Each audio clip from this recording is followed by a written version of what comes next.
Kantahan mo makadto ha. Kaya ikaw na gusto mag-live. Hindi ah. Makadto na yung tubig, Tepi. Magkano tubig ako na tumbler ko ang puti. Hinay-hinay.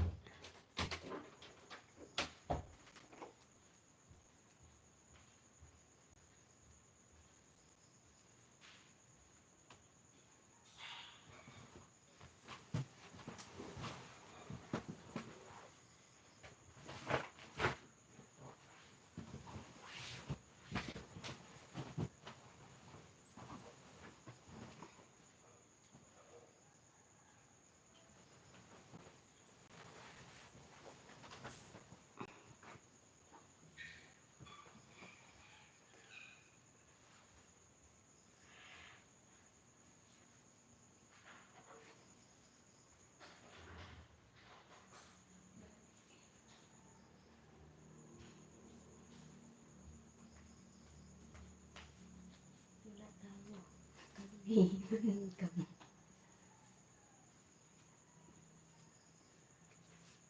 Thanks.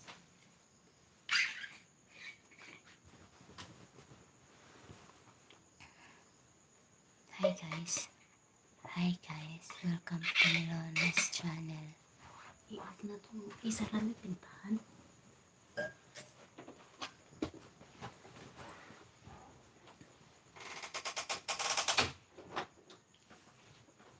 Kasi may ubaraya rin ang barangada, diba? Bangon ko, kamo. Dami ang Signal. Hindi ka nakagina pagkabuglay. Hindi kaya rin ang sulod ito sa mga oras na namin signal tabak ko. Di ba yung tao? Pintry, karang panay sila. So matulukay lang tayo matulukay. Wala pa sa Facebook challenge.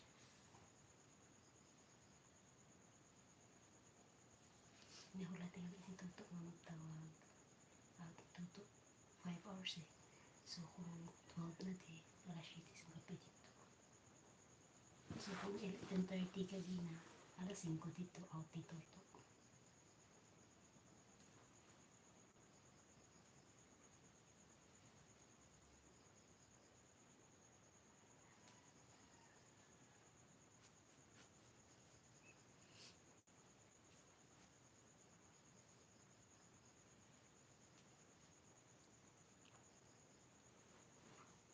Sakripisyo.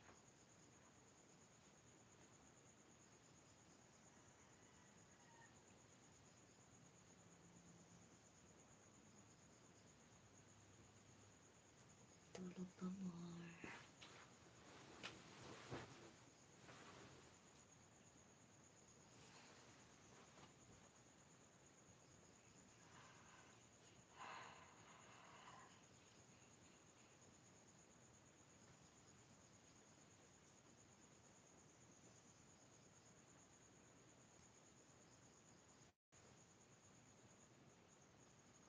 Ganda to yung bahay, imo mo lang na nakita nila, buka to nga. Ano? Huwag gani ka to nga. Ano? Bilay. Ano? Maganda daw, imo mo lang nakita nila.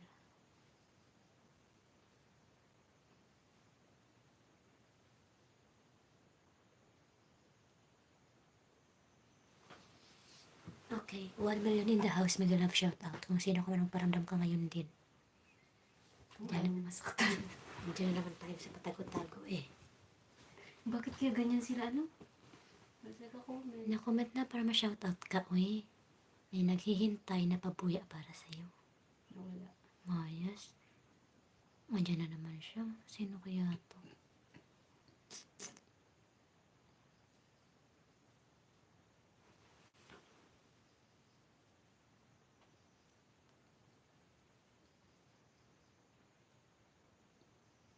Ang galing mo rin, agi-agi lang ko no.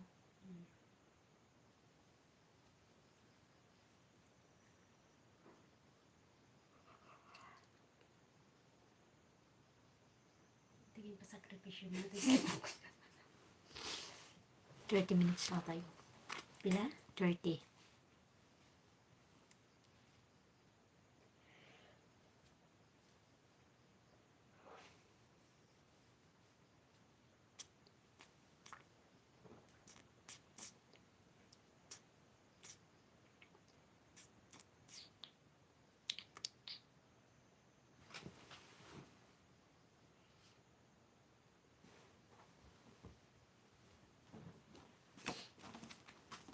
Magnus Chase and the Sword of Summer. Naka-copyright tidak? Ah, kanta lang. Good morning, you're going to die. Yeah, I know. You guys are going to read about how I died in agony, and you're going to be like, wow, that sounds cool. Magnus, can I die in your agony too? 1 million shout out. Don't go jumping off any rooftops. Mochi. Nakita niya pumunta ko yung kanya dito sa nag-like ng live. Don't run into the highway or set yourself on fire. It doesn't work that way. You will not end up where I ended up. Besides, you wouldn't want to deal with my situation unless you've got some crazy desire to see undead warriors hacking one another to pieces, sword flying up giants, noses and dark elves in snappy outfits. You should even think about finding the wolf-headed doors. My name is Melona's Craft. Ayaw wala. I'm 32 years old. This is the story of how my life went downhill after I got myself killed. Normal ka? My day started out normal enough. I was sleeping on the sidewalk under the bridge in the public garden when a guy kicked me awake and said, "They're after you." By the way, I've been homeless for the past 2 years. Some of you may think, oh, how sad. Others may think, ha ha ha, loser. But if you saw me on the street, 99% of you would walk right past like I'm invisible. She prayed, don't let him ask for money. He'd wonder if I'm older than I looks. Because surely a teenager wouldn't be wrapped in a stinky old sleeping bag, stuck outside in the middle of a Boston winter. Somebody should help that poor boy. Then you'd be walking, whatever. I don't need your sympathy. I'm used to being laughed at. I'm definitely used to be being ignored. Let's move on. The bum who woke me was a guy called Blitz. As usual, he looked like he'd been running through a dirty hurricane. His very black hair was full of paper scraps and twigs. His face was the color of saddle leather, was flecked with ice. His beard curled in the directions, snow-caked, and bottom of his trench coat were dragged around his feet. Blitz being about 5 feet 5, and his eyes were dilated with irises or pupil. His permanently alarmed expression made him look like he might start screaming any reason. I blinked the gunk out of my eyes. My mouth tasted like day-old hamburger. My sleeping bag was warm, and I really didn't want to get out of it. Who's after me? Not sure. Blitz rubbed his nose, which had been broken so many times it zigzagged like a lightning bolt. They're handing out flyers with your name and picture. I cursed.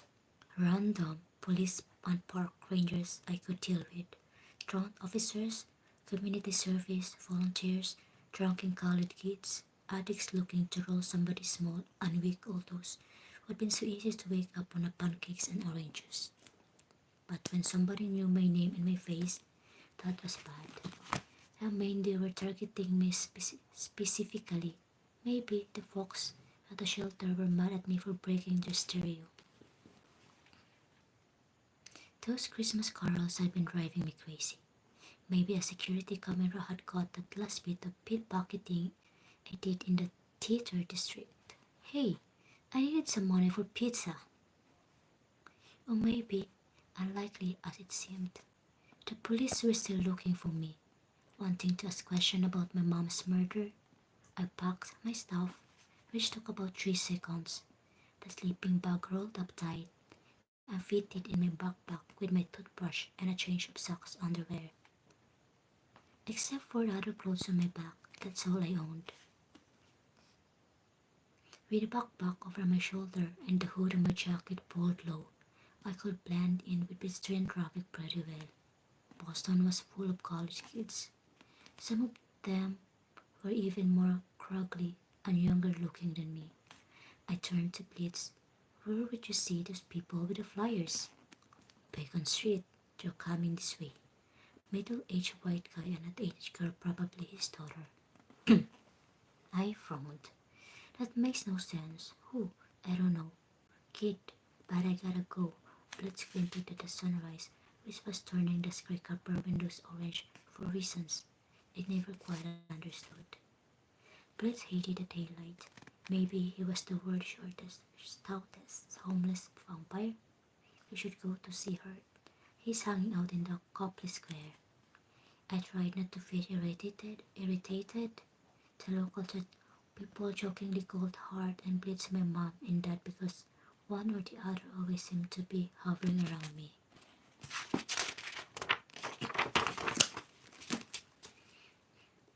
I appreciate it, I said. I'll be fine. Blitz showed his thumbnail. I don't know, kid. Not today. You gotta be extra careful. Why? He glanced over my shoulder. They're coming. I didn't see anybody. When I turned back, Blitz was gone. I hated it when he did that just pop. The guy was like a ninja, a homeless vampire ninja. Now I had a choice. Go to the Capri Square and hang out with Hurt, or head towards Bacon Street and try to spot the people who are looking for me. Blitz's description of them made me curious. A middle-aged white guy and a teenage girl searching for me at a sunrise on a bitter cold morning. Why? Who are they? I crept along the edge of the pond. Almost nobody took the lower trail under the bridge. I could hug the side of the hill and spot anyone approaching on the higher path without them seeing me. Snow coated the ground. The sky was eye-achingly blue. The pear tree branches looked like they'd been dipped in the glass. The wind cut through my layers of clothes, but I didn't mind the cold. My mom used to joke that I was half polar bear. Damn it, Magnus. I chided myself. After 2 years, my memories of her were still minefield. I'd stumble over one, and instantly my composure would be blown to bits.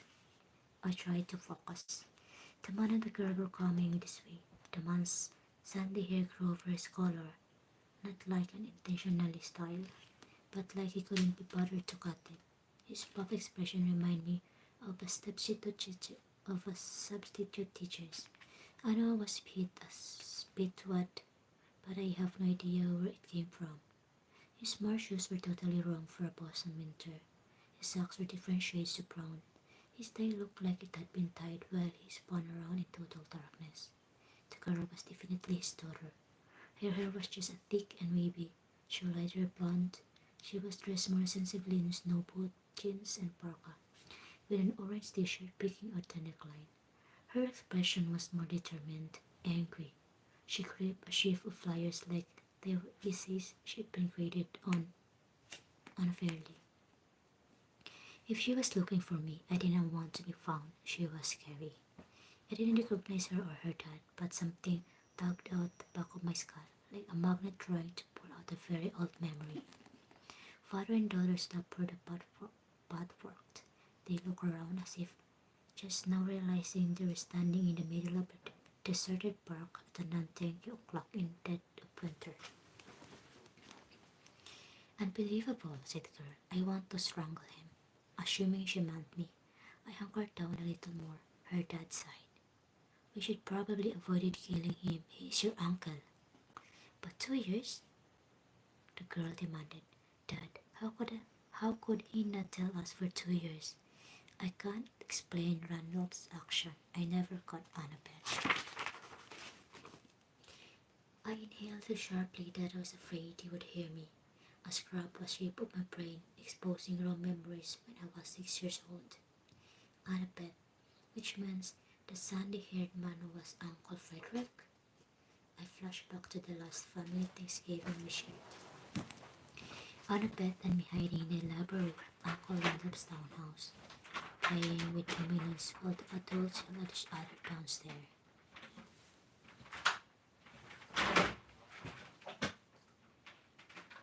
You're lucky to live here, Mama. Annabeth stuck another domino on her minating pelting. It was amazingly good, with columns and front like a temple. I'm going to run away. I had no doubt she meant it. I was in overconfidence. Then Uncle Frederick appeared in the doorway. His fists were clenched. His grim expression was at odds with the smiling reindeer on his sweater. Annabelle, we're leaving. Annabelle looked at me. Her gray eyes were little too fierce for first graders. Be safe, Magnus. With a flick of her finger, she knocked over her domino temple. That was the last time I'd seen her. Afterwards, my mom had been adamant. We're staying away from your uncles, especially Randolph. I won't give him what he wants, ever. She wouldn't explain what Randolph wanted, or what she and Frederick and Randolph argue about. You have to trust me, Magnus. Being around him, it's too dangerous. I trusted my mom, even after her death. I hadn't had any contact with my relatives. Now, suddenly, they were looking for me.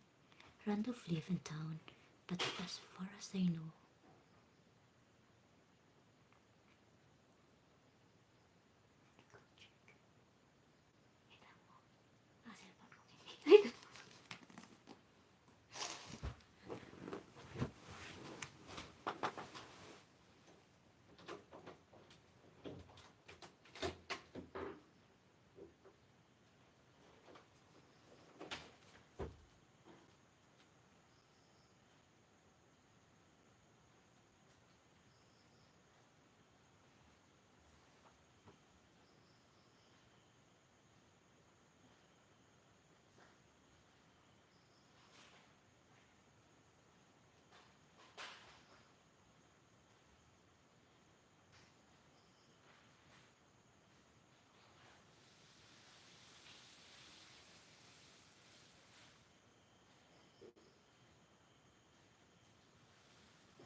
Dahil,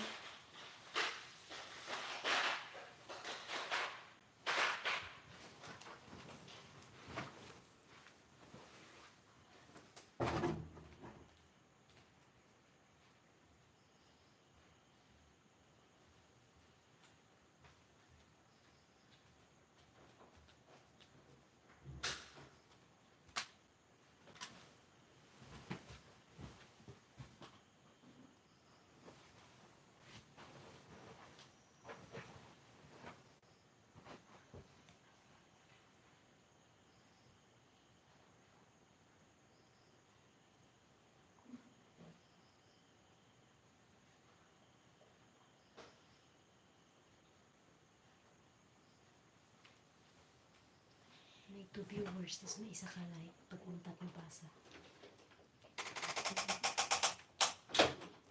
pagkati siguro. Well, dapat ang lakang siya sa safety nga saya. Tablang nak na sa bangangin na mo. No? Sa may pirtahan sa isa. Pati ta sa mayor. Dinasip ang mga amo na yan. Okay, to be continue tayo guys. Nag-like ka pa. Nami ni ano. Last time ako dagan isa, no? Sa, Ang basa mo naman eh. Oo, nabasa ko last time ako dagan. Itong kapatid. Guys, so, Ayun ako. okay. We're na tayo.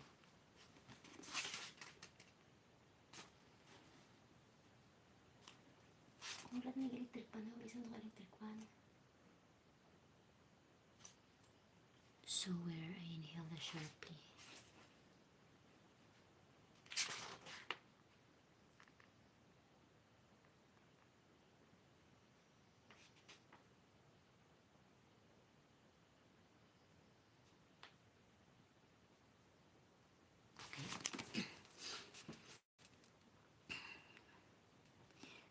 Randolph lived in town, but as far as I knew, Frederick and Annabeth still live in Virginia. Yet heard they were passing flyers with my name and photo on them. Where had they got even the photo of me? My head buzzed so badly that I missed some of their conversation. To find Magnus, Uncle Frederick was saying. He checked his smartphone. Randolph is at a city shelter in South End. He says no luck. We should try the youth shelter across the park. How do we even know Magnus is alive? Annabeth asked miserably. Missing for 2 years? How could be frozen in ditch somewhere? He could be frozen in ditch somewhere. Part of me was tempted to jump out of the hiding place and shout, "Tada!" Even though it had been 10 years since I've seen Annabeth, I didn't like seeing her distressed. But after so long on the street, I learned the hard way. You never walk into a situation until you understand what's going on. Randolph is sure Magnus is alive, said Uncle Frederick. He's somewhere in Boston, and his life is surely in danger. They set off towards Charles Street, their voice carried away by the wind. I was shivering now, but it wasn't from the cold. I wanted to run after Frederick, tackle him, and demand to hear what was going on. How did Randolph know I was still in town? Why were they looking for me? How was my life in danger now more than any other day? But I didn't follow them. I remember the last thing my mom ever told me. I'd been reluctant to use the fire escape, reluctant to leave here, to leave her, but she'd grip my arms and made me look at her. Magnus, run! Hide, don't trust anyone. I'll find you. Whatever you do, don't go to Randall for help. Then, before I made it out of the window, the door of our apartment had burst into splinters. Two pairs of glowing blue eyes had emerged from the darkness. A shock of the memory and watched Uncle Frederick and Annabeth walk away, wearing east toward the common. Uncle Randolph, for some reason, had contacted Frederick and Annabeth. He'd go them to Boston. All this time, Frederick and Annabeth hadn't known that my mom was dead and I was missing. It seemed impossible, but if it's true, why would Randolph tell me about it now? Without confronting him directly, I could think of only one way to get answers. His townhouse was in Back Bay, an easy walk from here. According to Frederick, Randolph wasn't home. He was somewhere in the South End, looking for me. Since nothing started the day better than a little breaking and entering, I decided to pay his place a visit. The man with the metal bra. The family mansion sucked. Oh, sure, you wouldn't think so. You'd see the massive 6-story brownstone with gargoyles on the corners of the roof, stained glass, transom windows, marble front steps, all the other blah blah blah blah. Rich people leave your details. You'd wonder why I'm sleeping on the street. 2 words, Uncle Randolph. It was his house. Was the oldest son. He'd inherited it from my grandparents, who died before I was born. I never know much about the family soap opera. There was a lot of bad blood between the 3 kids, Randolph, Frederick, and my mom. After the great Thanksgiving schism, we never visited the ancestral home again. Our apartment was like half a mile away, but Randolph might as well have lived on Mars. My mom only mentioned him if we happened to be driving past the brownstone. Then she showed Then she would point it at the way upon a dangerous cliff. See, there it is. Avoid it. After I started living on the streets, I would sometimes walk by the night. I'd peer in the windows and see glowing display cases of antique swords and axes, creepy helmets with face masks staring at me from the walls, statue, silhouetted in the upstairs window like petrified ghost. Shout out one name. Several times I considered breaking into the poker room, but I've never been tempted to knock on the door. Please, Uncle Randolph, I know you hated my mother and haven't seen me in 10 years. I know you care more about your rusty old collectibles than you do about your family. But may I live in your fine house to eat your leftover crust of bread? No thanks. I'd rather on the street eating the old fill from the food court. Still, I figured it would be simple enough to break in, look around, and see if I could find answer about what was going on. While I was there, maybe I could grab some stuff to pawn. Sorry if that opens your sense to right and wrong. No, wait. No, I'm not. I don't steal from just anybody. I just jerks work too much already. If you're driving a new BMW and you park in the disabled spot without a permit, then yeah, I've got no problem jimmying your window and taking some change from cup holder. If you're coming out the burners with your bag of silk handkerchief, so busy talking on your phone and pushing people out your way that you're not paying attention, I am there for you, ready to pickpocket your wallet. If you can afford $5,000 to blow your nose, you can afford to buy me a dinner. 2 million shout out. I am judge, jury, and thief. And as far as jerks went, I figured I couldn't do better than Uncle Randolph. The house fronted Commonwealth Avenue. I headed around back to the politically named Public Alley 429. Randolph's parking spot was empty. Stairs led down to the basement entrance. If there was a security system, I could have spotted. The door was simply locked without even that bolt. Come on, Randolph, at least make it a challenge. 2 minutes later, I was inside, in the kitchen.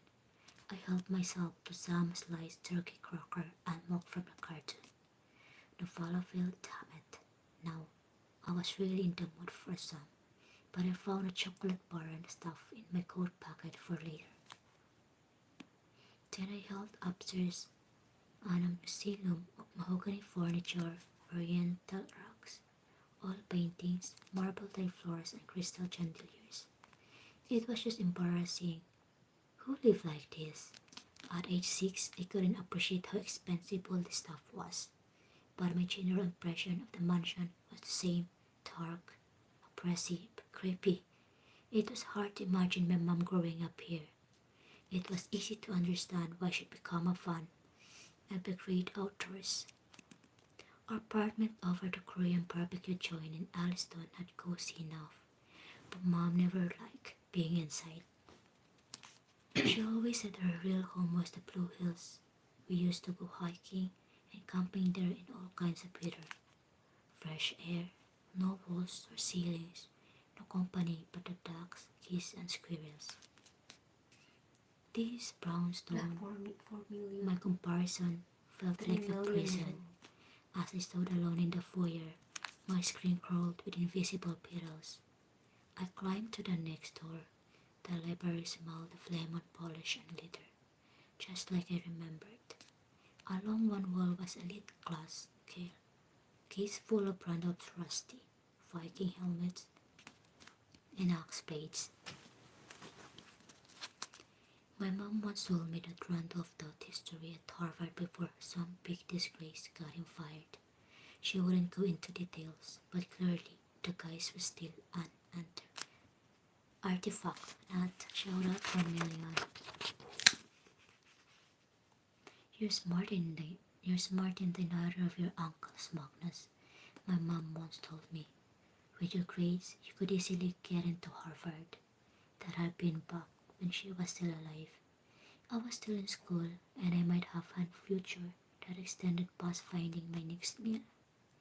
In one corner of Randall's office stood a big slab of rock like a tombstone.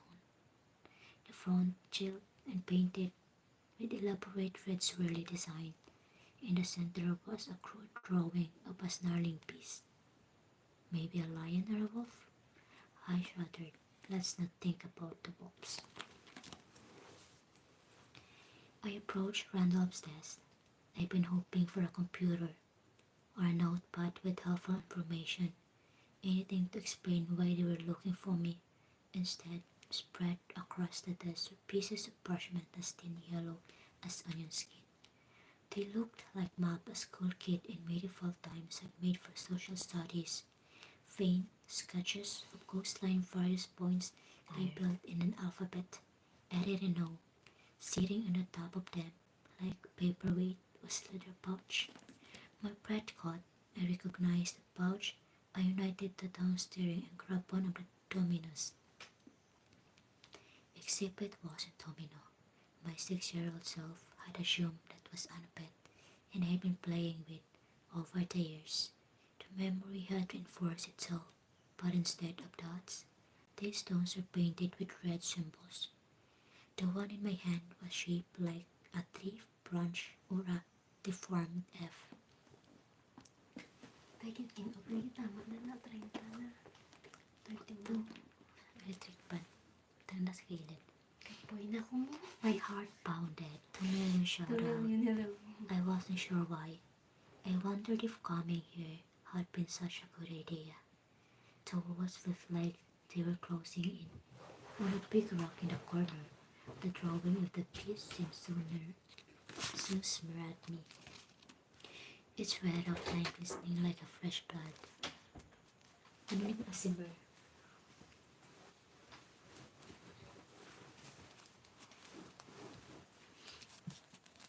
I moved to the window. I thought it might help to look outside. Along the center of the avenue stretched the Commonwealth Mall, a ribbon of parkland covered in snow. The pear trees were strung with white Christmas lights. At the end of the block, inside an iron fence, the bronze statue of Cliff Erickson stood on the pedestrian. His hand cupped over his eyes, Leaf gazed towards the charts on cover pass. My mom and I used to joke about Leaf. His armor was on the skimpy side, a short skirt, a breastplate that looked like a Viking bra. I had no clue why that statue was in the middle of Boston, but I figured it couldn't be coincidence that Uncle Randolph grew up to study Vikings. He lived here his whole life. He probably looked at the leaf every day out of the window. Maybe, as a child, Randolph had thought someday I want to study Vikings. Men who wear metal brass are cool. My eyes drifted to the base of the statue. Somebody was standing there, looking up at me. You know how when you see somebody out of context and it takes you a second to recognize them? In Leif Erickson's shadow stood a tall, pale man in a black leather jacket, black motorcycle pants, and pointy-toed boots. His short, spiky hair was so blonde it was almost white. His only dash of color was strip red, and a white scarf wrapped around his neck and spilling in the shoulders like a melted candy cane. If I didn't know him, I might guess he was cosplaying.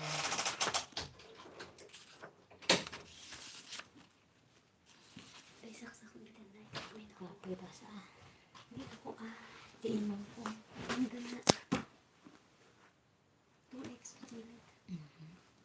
Sa kilid. 1 million. Mawala man lang agad-agad. My name is Magnus Jace. I'm orphan and living rough on the street of Boston, and things are about to get much worse. I was sleeping under a bridge when some guy kicked me awake and said, "They're after you." Next thing I know, I'm reunited with my obnoxious uncle, who casually informed me that my long-lost father is a Norse god. Wala na. Hindi pa ulat kami lima. Mapanuga sa duwa.